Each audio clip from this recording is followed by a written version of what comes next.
there's a place where the turnpike is now. Folks, let's go ahead and get started today, if that's okay. Absolutely. It is the time, right? Well, my name is Bill Hewitt. Welcome to the last of this year's lectures, winter lectures. We tried to give this talk in January. Who was here for that? Anybody was here? Because only had about 30 folks there. I guess that's about most of you. We were closing that day at 2 o'clock, and so we had to hustle. No humor. No nothing. We got done with 3 seconds to spare. So we can have a little bit of humor today. You're sitting where my teleprompter goes, sir. I can't do anything without my teleprompter.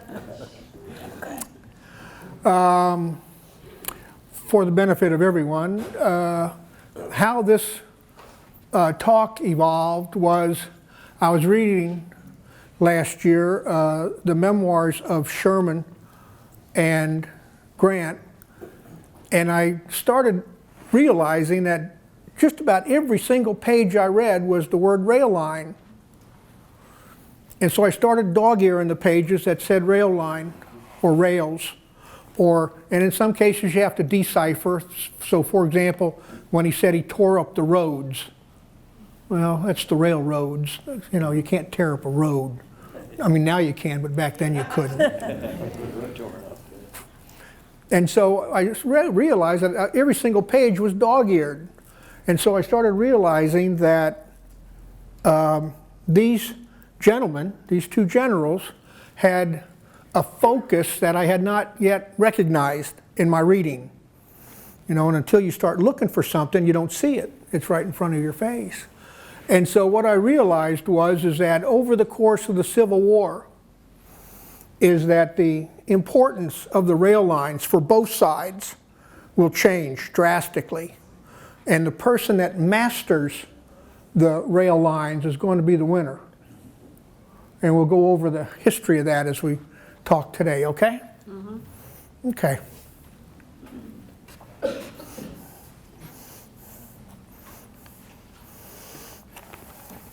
Here's the agenda. It is interesting to note that up until about the 1820s or 1830s, armies were limited in the amount of size they could be. You go back in time, the large armies that you read about, maybe Alexander, Philip, they had a large army, but they had to disperse them. They had to organize in such a way that would minimize the demand of resources on a certain area. That up until the 1830s or so, that man was limited by what he could carry on his back. And that's going to have an effect. Of course, you could also have a mule or a camel to help out. We'll talk about some of those things. But the point is that those animals and the human can only carry a certain amount of food. That at a certain point, the animal consumes more than he can carry. And so what good is he? And so when you're reading Alexander's conquest, you'll see where he talks about that, where he limits the amount of horses that he has because all he's doing is just feeding his horses. He can't feed his army using them. So, and we'll talk about how the railroad grows during the course of the war in importance. Okay? Now it's important to note that when all these fellows went to West Point, railroads were not important. When they fought in Mexico, railroads were not important.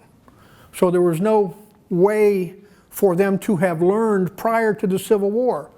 So they had to hit that ground and learn about this as they went. There's your muscle power before 1820 or 1830. And that's what you're limited to. An army under these conditions could be about 30,000 men. That was it. Big armies win battles, generally speaking. But if I'm limited to 30,000 men, how do I feed them?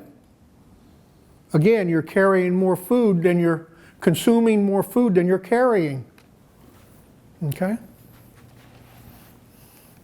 That's what changes it. That and the steamboat.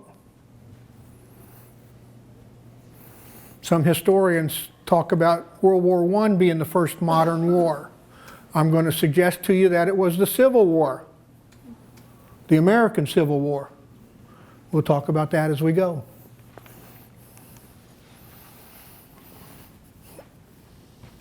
Here are some of the numbers of the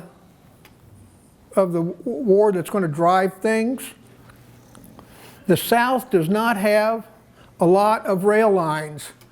They are used exclusively for one thing. That's to get cotton from where it is picked to ports. And so you can see the rail lines for southern, in the southern states at that time. And you can say, okay, here's a growing area, and there's the nearest port. That was it. The Union forces in the North, they did not have that philosophy. You see, most of the food that fed New England came from where? Out west. We're going to call that Illinois and Iowa and Indiana, you know, out west.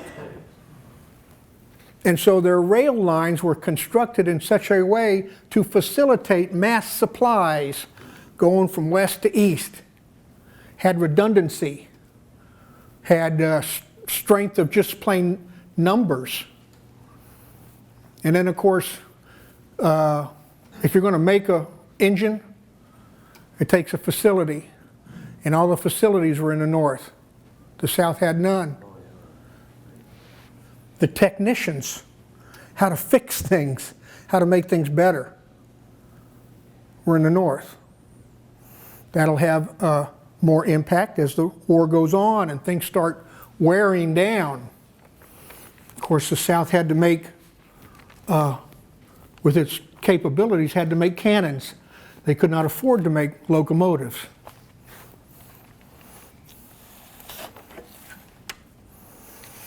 Here's some statistics for railroads.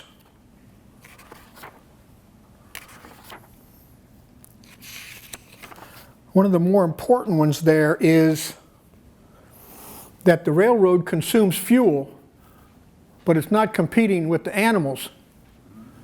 So when you're reading in your books, in your biographies, they're going to talk about feeding the horses. For example, at Gettysburg, rather than feed the horses here after they brought their wagons in from the depot at Westminster, the horses that are going to be a supply wagon, they've got to eat in Westminster.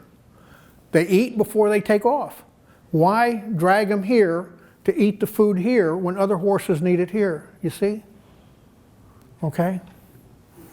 So they'll learn that. And when you read the diaries and again the accounts, they'll talk about that. They'll talk about limiting the size of the tentage they're going to allow on the wagons to allow for supplies.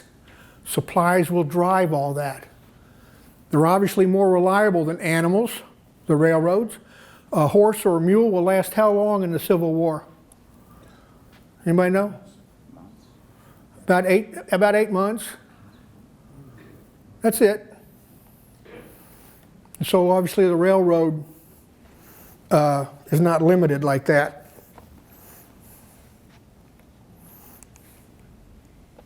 Let's talk a little bit about how the war starts out. Congress pretty early on authorizes Lincoln to do whatever he has to run the railroads. Lincoln's smart enough not to mess with people who know what they're doing. So consequently, a lot of the people in charge of railroads, some of them are going to put uniforms on, some of them are going to be civilians, but they'll work for the government. And they like it because they're getting paid what? They're getting paid to move the supplies, right? Now before, the South got its food from where? a majority of its meat. They got the majority of their initial meat, hogs, was from Kentucky and Missouri. And they moved from those areas using what? Railroads. And so when the war breaks out, there'll be some instances where they still trade across line. But when the war breaks out, now instead of sending hogs to the south, where am I going to send hogs? I'm going to send hogs to feed the Union Army. And I'm the guy in charge of the railroad, so I'm making money. So that's a good thing. During this time, a guy named Hop becomes more and more important. We're going to talk a little bit about him. He is, I think, probably a genius at what he does. That is not a typo. He graduates West Point at 18.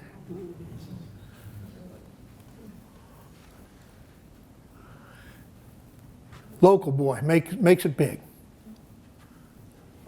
He's going to organize a construction corps and take command of the railroads. He'll come in, have a fit, leave for a while, come back, because they know they need him. He'll organize a construction corps for people to repair the lines, the railroad lines, when they get torn up, to repair bridges very quickly. We'll give you a couple of examples of that. But he is fairly brilliant about how he does things. And he's also noted, if you're a fan of Gettysburg, for the Gettysburg campaign. Remember, on the 1st of July, they did not know the battle was going to be here when the day started, right? In 2 days, they will have repaired all the lines, all the bridges that were destroyed by Stuart. And in 2 days, on the 3rd of July, guess how much supplies ended up in Westminster at the depot? 48 hours, 3 million pounds. In 2 days. He was fully effective in that time. That's his genius. Here is the bridge that he repairs. And I'll tell you what Lincoln says about him. That man Hop has built a bridge 400 feet long and 100 feet high across Potomac Creek, on which loaded trains are passing every hour, and upon my word, gentlemen, there is nothing to it but corn stalks and bean poles. There's an example of his ability to repair bridges and put them in serviceable condition very quickly, and he will train very able assistants. The Confederates are not as proactive as the Union was. There's a lot of squabbling internally. They pass laws, they allocate money, but in some cases the money is not spent for years, and by then it is too late. They allocate money for supply lines to link these other links. Remember back then they had multiple gauge lines, so you had to transload everywhere you went. But also remember, we're going from point A, where the cotton's grown, to the port. And nothing links those lines. So they allocate money to link those lines, but they'll have factionalism, politics gets involved. No, we've got to do it from here to there. And so in these cases, these links will never get funded in time to assist the war effort. The railroad companies even try to talk the government, the Confederate government, into making certain improvements. And the Confederate government turns them down and says, that's not government business. Think about that a minute. Supplying your army is not government business. Well, after some time, the deterioration just continued until the point where Lee's army was starving. I would talk a little bit about logistics, just so you understand what the role of the railroads was.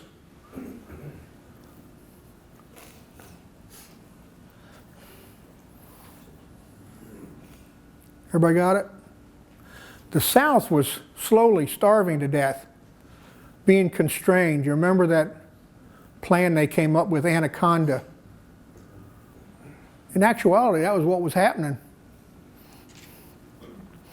There's the hogs produced in the United States in 1860. Hogs were more important than cows were back then. I think they're cheaper to raise and you get more meat. I don't know. But we were a bacon-eating society. Yeah, how about that? Down at the bottom, South needs 500,000 hogs a year. And if you can't get the hogs, you're going to turn what? To beef, right?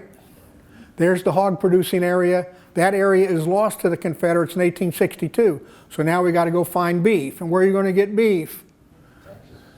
Texas. There's the beef requirements again, and the beef availability. So what happens in 1862 and 1863 to the availability of cows in Texas? They don't get to go east anymore, right? Okay, so you can see all of a sudden there's nothing getting through. So somewhere around 1863, 1864, if you're a Confederate and you want meat, what are you going to do? Squirrel. Bessie's in the backyard. Remember the cow, the family cow?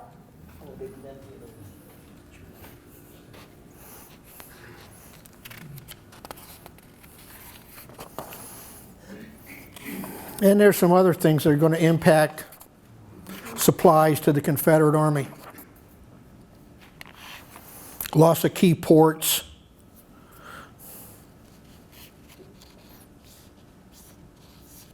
General Lee had a peculiarity of expecting things from his government that the government was not willing or able to provide.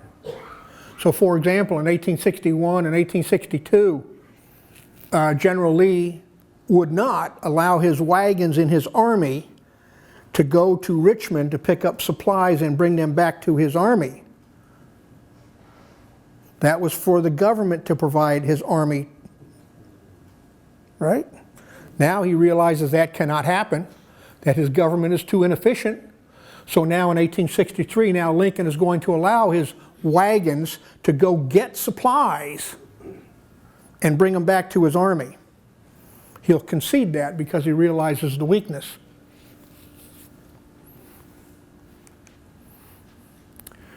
Up to 1863, it's some interesting things that happened. I didn't know this. Captain Imboden, you know, he's a general here. He, as a captain, moves up Virginia, up on the rail lines, and he's gathering up militia companies. And so by the time he gets to Harper's Ferry, he's got 5 or 6 companies. And he uses the rail lines to gather his troops. I didn't know that. Some of you are familiar with Johnston moving troops from the west to help out against Bull Run. West here is Harper's Ferry, not west-west, okay? And McClellan moved from Alexandria at Second Bull Run. There's an interesting story here. Brigadier General Sturgis was one of the brigade commanders for the Federal Army that was moving from Alexandria on the rail lines up to Second Bull Run area. He stopped 4 trains to move his brigade, which were not ready to move. He wasn't ready to move them, but he stopped the trains anyway. So he delayed the entire effort. Now Hop queries him. His response is, "I don't care for John Pope 1 pinch of owl dung." So now Hop is going to implement rules. And the rules are nobody interferes with my rail lines. Okay, and that's going to come back more and more.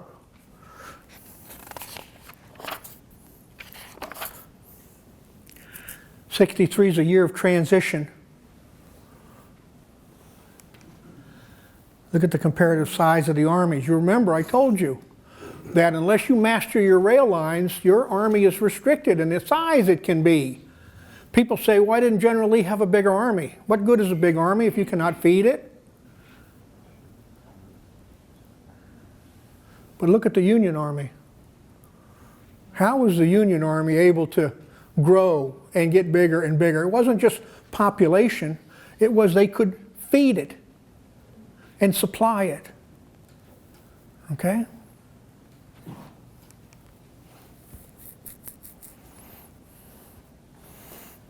I read account after account by 1863 of farmers in Virginia had their fences being destroyed either because there were now firewood or battles nearby or whatever. Winter quarters had to be constructed. Of course, when your fence comes down after it took years to erect, where's your cows? Where's your pigs? Where's whatever you have? They're gone. They might have been going to soldiers' bellies, but they're gone because your fences are gone. They're going to start scavenging copper. Stills. Imagine that. They come after your stills. Now we're getting serious.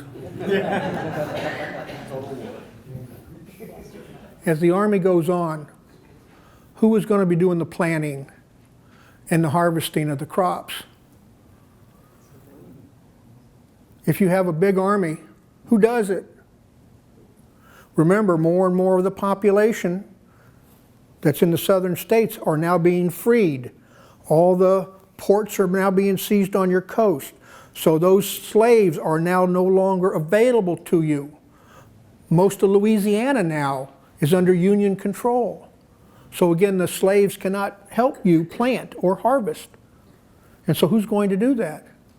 1863, General Lee is finally going to allow his men on furlough to do what? Plant. Because there's nobody else to do it. Okay? Chicago is going to become significantly more important to the war effort.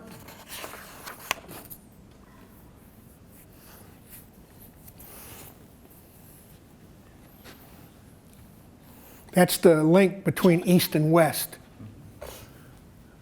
As the Western capabilities increase, 90 trains a day, 13,000 tons. And that's supplies. And then the 15,000 horses, that's for what? Union cavalry and wagons and such. Remember, they only last about 8 months.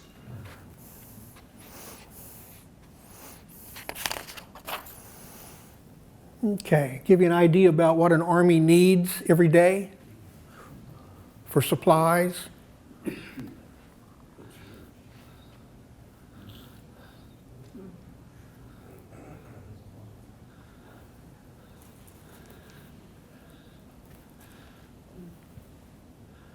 Again, if you remember the Battle of Gettysburg, General Lee writes in his report that he could not forage in the face of the enemy. What's the word for forage? Gather supplies. He had to fight. He either had to fight or move on. Look at the water up there. You all know we have no water near here. How am I going to get hundreds of thousands of gallons of water every day? I've got to fight or move on. I can't stare at this guy wondering who's going to do what next.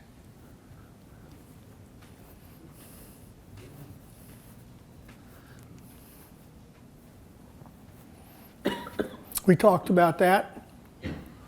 Remember, where's Longstreet during the Battle of Chancellorsville? Why does he miss the battle? What's he doing?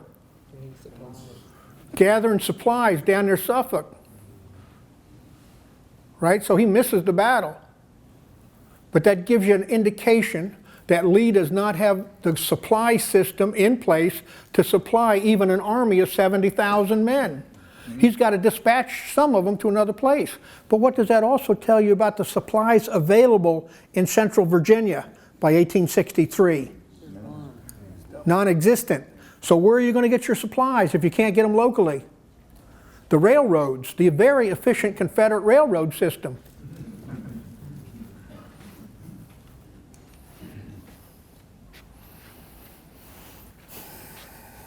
You might recall that Grant in 1862 tries to seize Vicksburg, but has to fall back because of Nathan Bedford Forrest raids against his supply lines. So he falls back. Bragg has to fall back. In 1862, he advances into Kentucky, eastern Kentucky. If you've ever been there ain't no supplies there. It's all mountains. So he has no water, no supplies. He's got to pull back. Supplies are now starting to drive the tactical considerations of the commanders now. But you can use it to your advantage. If you think the enemy is tied to his railroad, and you can do something to change that equation so that you're not tied to your railroad, you can still surprise him. Okay? And then in 1863, when Grant seizes Vicksburg, prior to that, he crosses south of Vicksburg, and he's worried at this point about moving on with the campaign. And if he does move on, he's worried about his supply line being cut by the Confederates, by Pemberton in Vicksburg. And so he writes something very interesting in his report. He said, well, in order not to make it a target, I decided to break my supply lines. Whoa, that's an interesting thing. But that's what he does. He comes up with a solution. Don't be tethered to your supply lines. He'll come back and use that again in 64.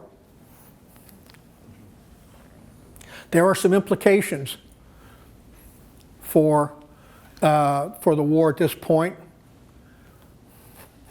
If I'm an attacker and I attack a man and I push him back and I need his rail line that he controls now, that I will control, but he destroys it as he falls back, what do I use to supply my army? The rail line I need, so I cannot advance. That means battles of annihilation are not as much possible as it was beforehand. All I have to do is when I fall back, destroy my railroad, and the enemy cannot pursue me. Why? Because he's tied to the railroad, especially when he has big armies, like the Yankees, right? The battle now is going to shift to the railroads. Railroad lines are now going to become important. Everybody got it? Now, how good in comparison between the Yankees and the Confederates? Everybody knows about Longstreet. After the Battle of Gettysburg, he goes out west with two of his divisions, right? 12,000 men, 800 miles, 12 days. That's the route they have to take because they got no connectivity.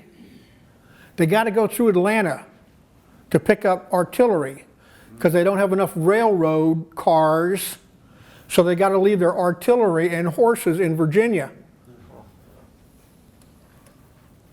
But he does arrive in time to help out in Tennessee.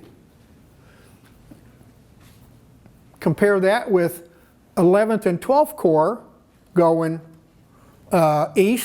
going west, double the size, same amount of days, but a longer miles traveled.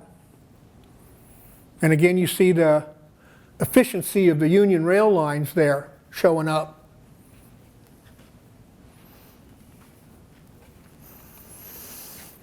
Oh yeah, what happened here? Yeah. You remember Herman Haupt, he has his rules now, right? Don't mess with my railroad. In this movement for the Union Army, General Schurz, who fought at Gettysburg, somehow found himself on the last train of his unit, that his men were in front of him. And he could not have that. So he sent a telegram forward to the clerk.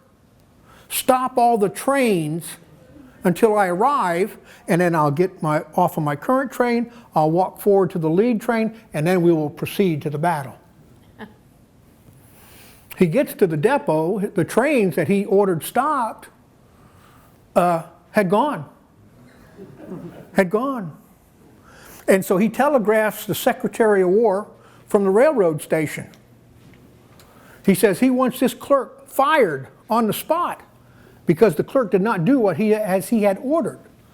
The Secretary of War, unfortunately for General SHERMAN'S, was sitting by the telegraph office when he got that message. And so the Secretary of War responded back right away, immediately. And the phone lines start clicking, you know how it was?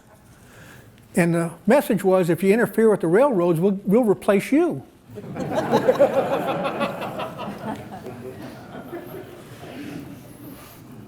Again, that's old Herman Hopp. And you see here, you remember here I talk about Bragg having to pull back? You see? Okay, let's get into 1864. Doesn't start out real well. Thomas is supposed to advance on Dalton. You know, he's not the quickest guy in the box, but anyway, he moves out 3 weeks late, doesn't repair the railroad lines behind him. Guess what happens? Same thing happens with Schofield out in Tennessee against Longstreet. Don't repair the supply lines. Guess what happens? But now here's Sherman. He takes 30,000 men and goes from Vicksburg, goes to Meridian. When he gets to Meridian, he does something very interesting. He moves out on time, by the way, too. Does something very interesting. He destroys the roads to the north and south, but not to the one east. Why? Escape. He might need it. But he's just protecting his flanks so that the enemy can't use them. Okay? So that's early in 1864. Of course, you know Grant in March ascends to Lieutenant Generalcy. Here's a picture of the railroad system in the south and also the waterways, the major waterways for water traffic.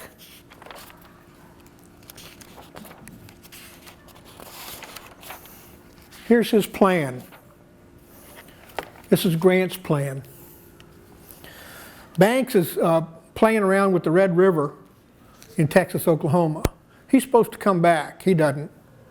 But Banks is supposed to be over here and advance against Mobile. Banks is going to have 40,000 men under his command, and he is facing Leonidas Polk with 20,000 men. So he outnumbers Polk in that area about by double. Sherman is to advance in the center. He's against Johnston. Johnston has 71,000 men. Sherman's got 100,000 men. 100,000. We'll come back to that. Crook is to watch Sigel's flank over here in western Virginia and down to Shenandoah. Crook and Sigel have about 32,000 men against Breckinridge's 12,000 men. Meade is to advance against Lee, 105,000 plus or minus. Lee has got 70,000 at this point. And then Butler is to attack, Butler is to attack from the eastern coast of Virginia toward Richmond with another 32,000 men. So you see, he's protecting Meade's flank, he's protecting Meade's flank, he's protecting his flank, and he's trying to put Johnston in a bind. Everybody's supposed to start on the same day. Well, Banks don't come back, so that means Leonidas Polk can help out Johnston. Crook and Sigel, well, we'll talk about them in a while. But the plan starts to fall apart pretty quick, suffice it to say. Each man was structured, each Union army was structured to defeat the army in front of him so that that army in front of him could not go some other place and help out the commander next to him. That Leonidas Polk couldn't help Johnston or Johnston couldn't help Lee. Okay? That was the plan.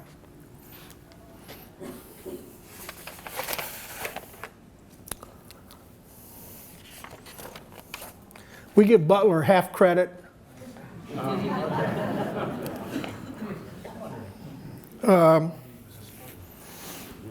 Butler advances fairly close and then stops, but he does tie up some people in the Richmond area.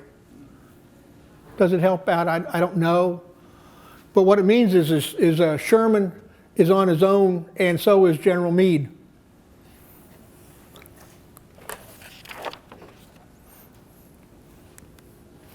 Let's look at the out west first, Sherman.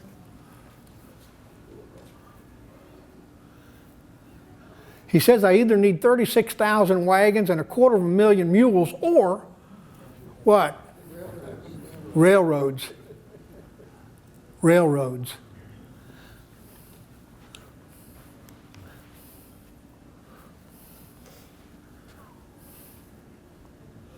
He has got 100,000 men, 35,000 animals. Those men have got to walk to the battlefield. They cannot ride. Neither can the horses. Why? It's still kind of bad weather. And so they talk about the roads not being in very good shape. But why can't we use the railroads? Because I need them to stockpile supplies. Okay? And so here's his supplies that he stockpiles.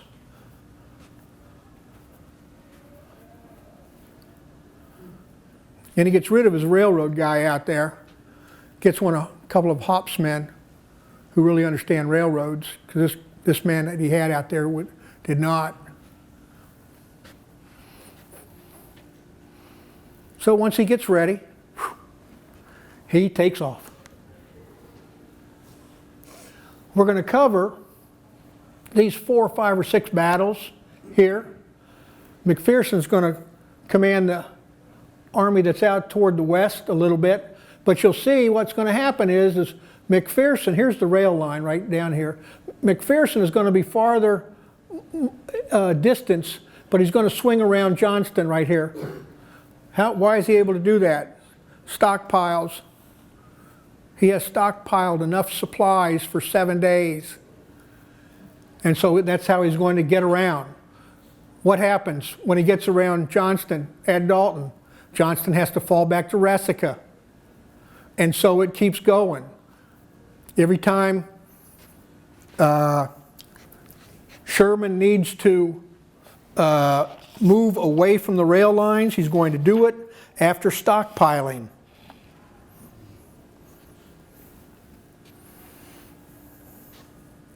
He'll do it down here to force the Battle of Kingston, and you see him do it here. Again, the rail line is right here. By the time Sherman gets to Kennesaw Mountain, anybody hear that talk a couple weeks ago here? Yeah, you heard how that went. Sherman was feeling his oats and thought he'd do a frontal attack. The Confederates must be getting weak. That didn't work out so good. So what do we got to do? We got to swing around again to get around Kennesaw Mountain and get to the outskirts of Atlanta.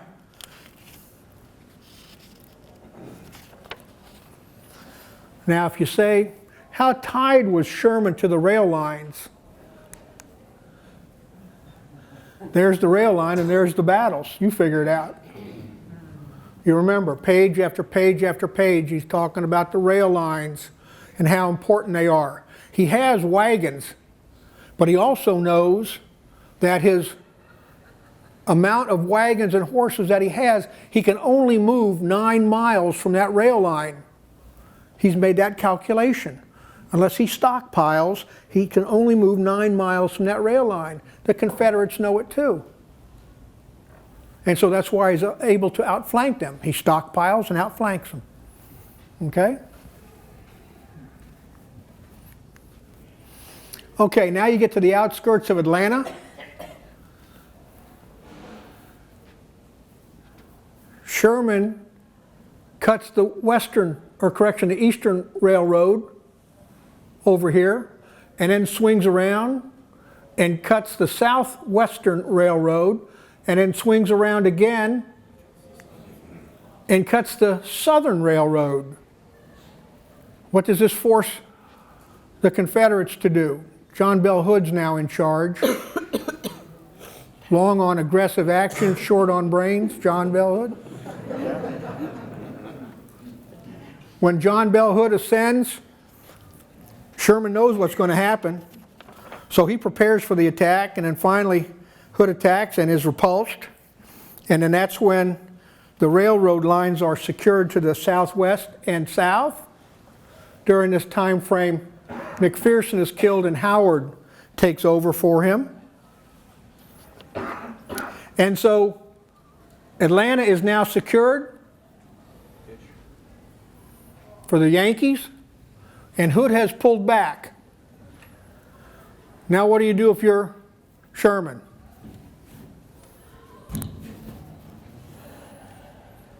Stockpile. Well, I could stockpile, but then I'm leaving. So who's going to use those supplies? Right?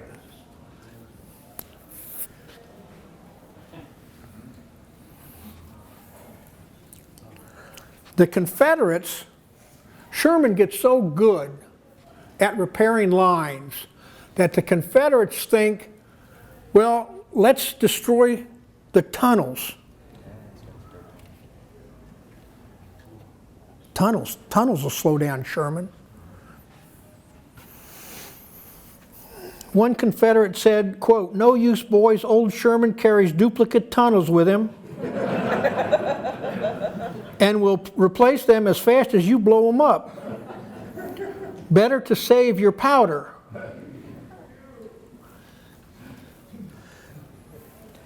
Here's the 30,000, oops, go back. Here's the 30,000 limit again, remember? I can carry so much money with the animals I've got, so he's going to send almost half of his force back. He's going to turn his back on Hood and light out for the sea. Okay?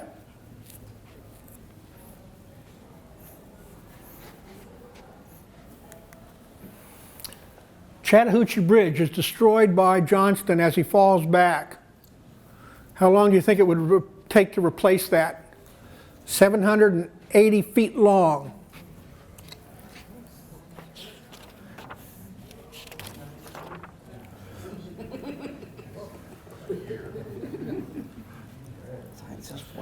Three and a half days.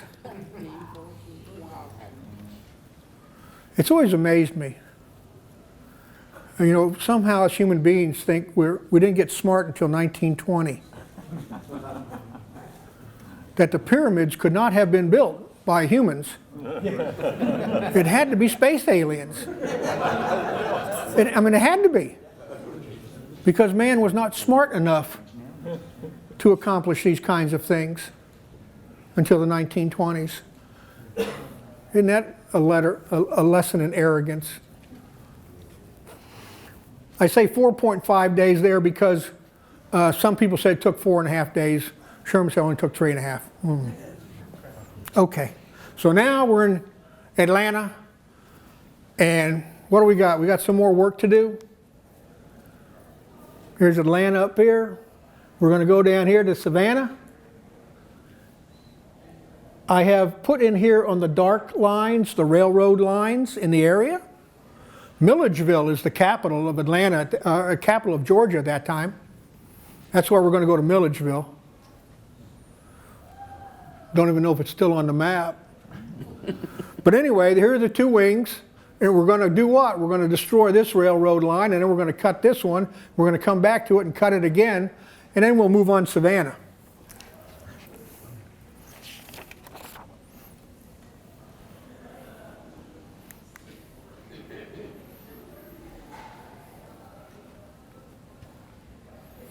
What does this mean for General Lee's army? Johnson is now beat. Hood still has a few men left. We'll talk about that in a minute.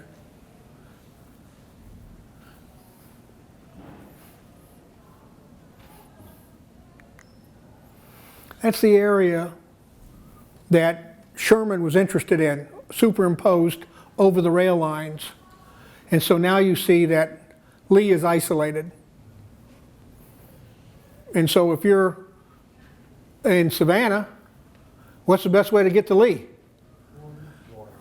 Yeah, go through the Carolinas, teach them Rebs a lesson. Okay, out west, railroads controlled.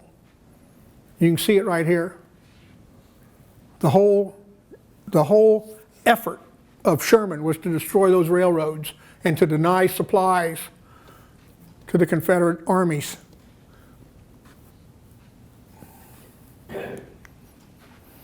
Now Hood, imagine his surprise when Sherman turns his back to him and goes off toward the coastline. He's going to get lost or something, right? Somebody will swallow him up. I don't need to worry about him. I'm going to go back up into Tennessee and have some fun with the Yankees. So that's what Hood does. It's important to note here now that Sherman's no longer dependent on the railroads to supply him. His armies are 30,000, he's got 2 wings, 30,000 men each, and he's advancing over ground that's fairly well supplied, fairly well plentiful with still animals and grains, grasses.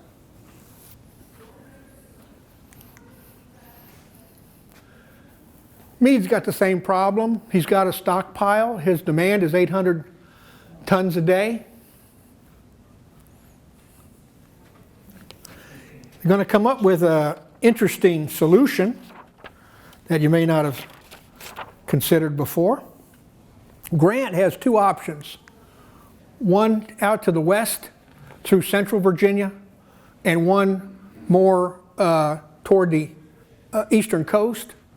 The one that's been was done at Chancellorsville the year before, things like that. Meade chooses, or Grant chooses, the central option because he wants to protect his supply lines. Okay. There's his 2 options shown here in the blue arrows. Go straight toward Richmond. He'll use White House as his initial supply base. We'll talk a little bit about that as we go.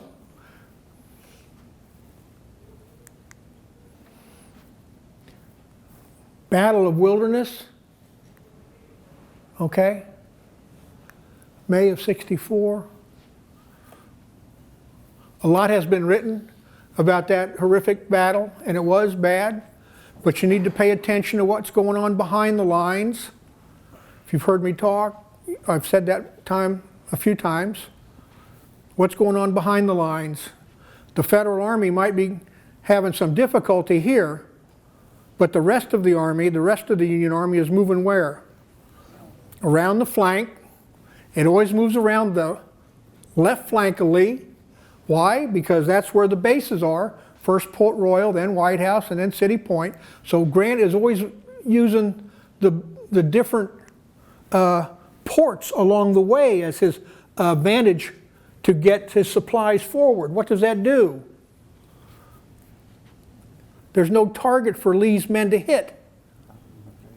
If I keep shifting my base to a port, Stuart can't go around me and hit my supply lines. It doesn't exist.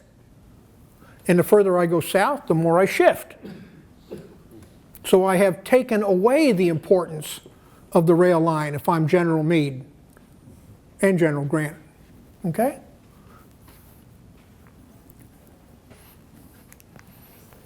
We're going to put barges together. Here you see 3 barges, and we're going to have rail cars right on top.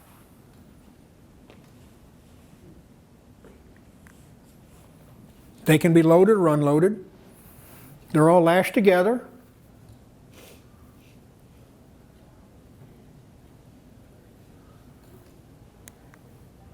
Here's a model. And what you cannot see, maybe very faintly, is you see right here and right there, these ramps that go up and down have rail lines on them. And so that the railroad cars can be backed up all the way onto the barge, and on the barge has rail lines. And so when I get to the end line, whether it's City Point or White House or the other port, the same thing happens. A ramp drops down and the fully loaded rail cars are pulled off right onto the train. Very, again, you know,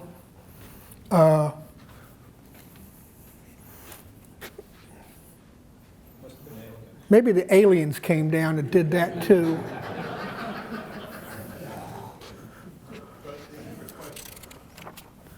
Yes, sir. You made it clear about how Grant was able to continue to supply his soldiers to do this campaign. But how did Lee manage in the face of all this, the shrinking dynamic of the supply line? How did Lee manage? Yeah, how did he manage? If you'll read some descriptions of the condition his army was in, Yeah. you know, remember I told you he was slowly being starved to death.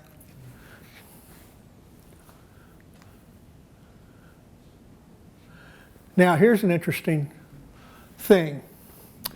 Up at White House, which was up north of Richmond, up here, there was a railhead, and the barges came in, and they were towed by, I got a picture from a friend, but they're towed by steamboats.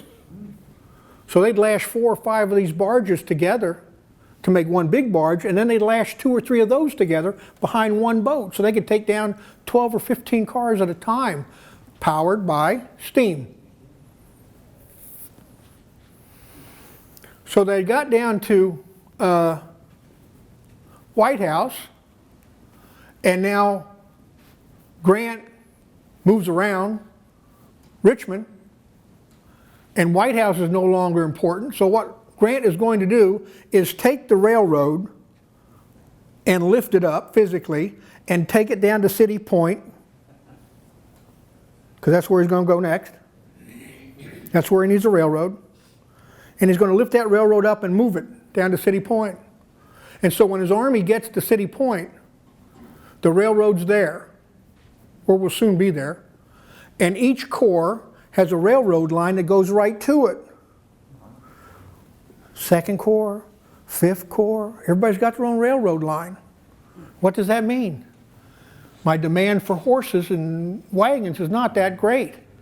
I can now use them to do what? Cavalry. Pursue Lee once I get him out of the protection of his entrenchments.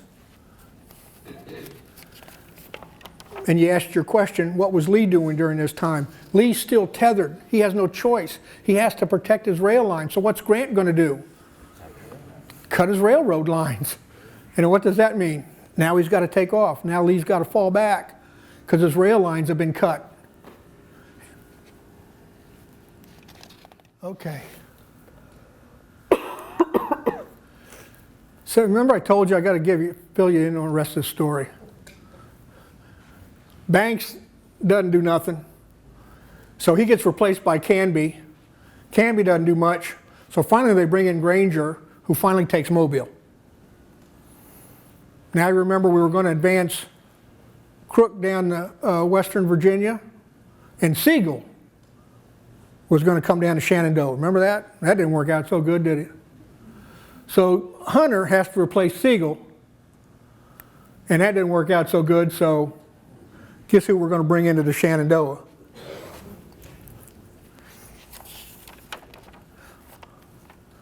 Okay.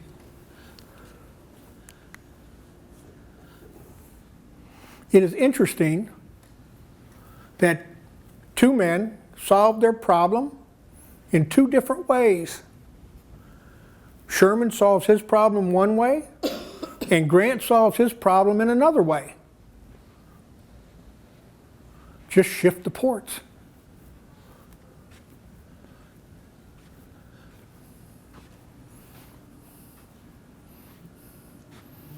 Now what happens in 65? There's no real resistance out west anywhere. Sherman is advancing through the Carolinas. Lee's supply lines, his railroads are cut. this is just a matter of time now.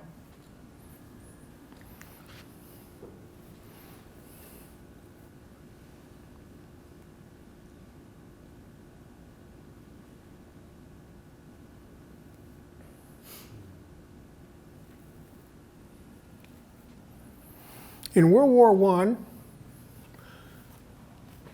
tonnage-wise, what was the most bulk demand for supplies going from the United States to Europe? World War I. Anybody know? It was hay. Remember, horses. World War I. World War II, what was the biggest demand going from the United States to Europe? Fuel. Other kind. Oil. Black gold, Texas tea.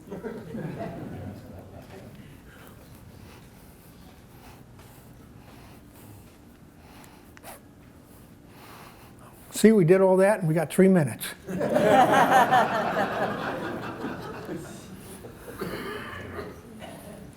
I did it without my teleprompter too. What are your questions? Do you have any questions at all? Yeah. I was very impressed about how you showed how Longstreet got from Virginia to the Tennessee Theater. When I read about it in the book, I assumed he went right down the Shenandoah through Lynchburg, you know, the shortest possible way with the Confederate Railroad. Nope. Wasn't that way at all. Nope. Mm-mm. The railroad line that went through Danville and out to the western part of Virginia was not that reliable, yeah, and it was in constant state of repair, and so they had to go all the way around to get to have a stable supply line, railroad line. So what you taught us today is if the Confederates didn't win the very first year of the war, they really had no chance. It was just a matter of time. The longer the war went on, the more important supplies became, and the one that mastered the supplies. But now think on this. Now I have the capability of supplying an army of 100,000 men.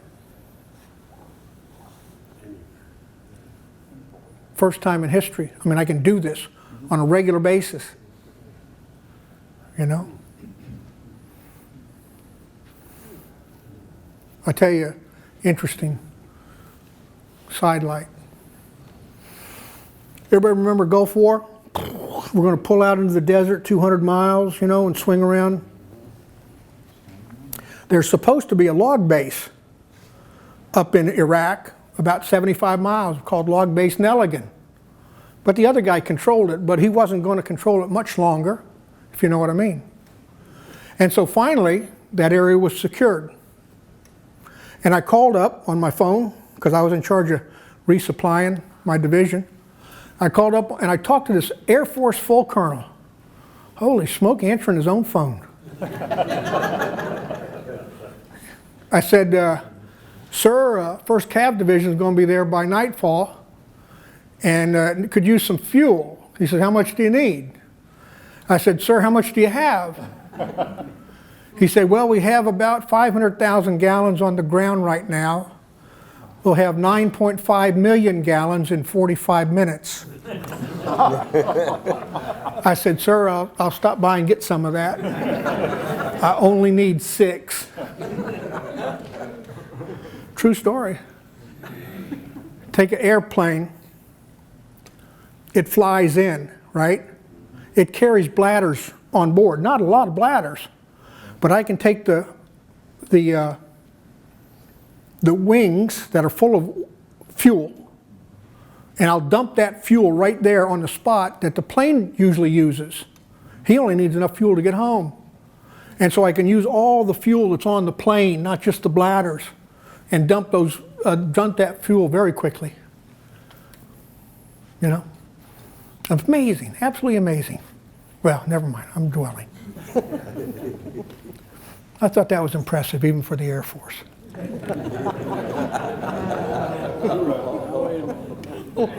don't badmouth the Air Force now. Okay, what are your questions? What are any other questions you might have? Nothing? Hey, Colonel, Yes, sir. how long did the wagon train take to come from Westminster up to Gettysburg on the 1st and the 2nd? How long did what? The wagon train Stewart's from Westminster. The Union, How long did it take? Yeah, the Union wagon train. I would think it would 2 took, hours? no, it's 20 miles, 22. Okay. I would have thought it would have taken almost half the day, that the wagons would have come here and probably unloaded and then gone back because they were not allowed to eat forage here. That's where I was. That was the important thing. They could not consume supplies here. The supplies that came here were for Meade's army, not the transporters. Was there anywhere in between that the horses could forage? I would think so.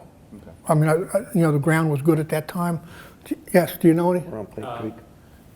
One of your earlier slides talked about at the beginning of the war that Southern railroads tried to offer some plans in that to the south, I assume about transportation modes. And the Southern War Department basically said no or nixed those plans. Can you talk a little bit more about that? And could that have helped the Southern war effort?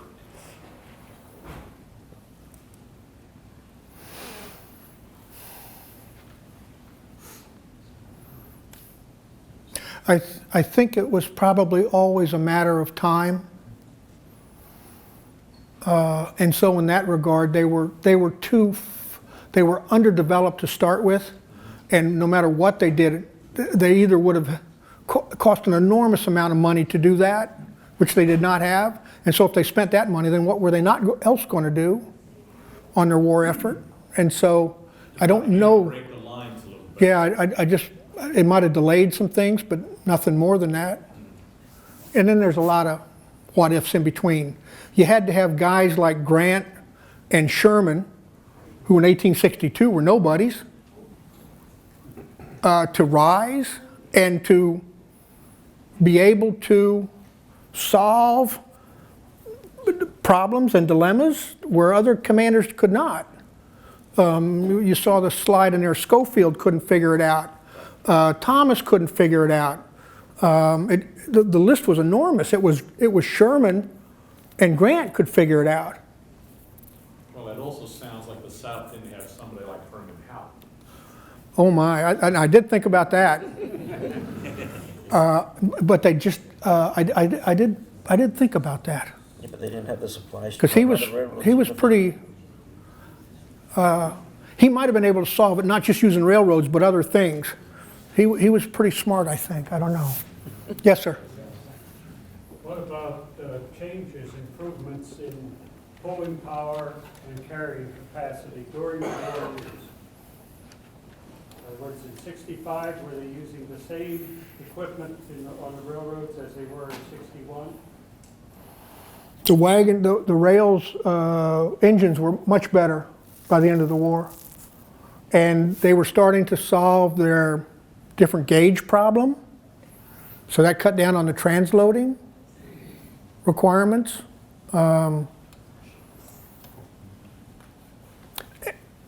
Hop would have depots where he just had railroad, what do they call them things?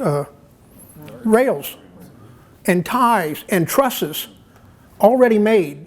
So he could rebuild a bridge very quickly because the truss was already made. It was in 60-foot sections, boom, boom, boom, move on. And so he got very proficient at that, repairing them. So, Steam engines took a lot of water too. yeah. Big commodity for steam engines.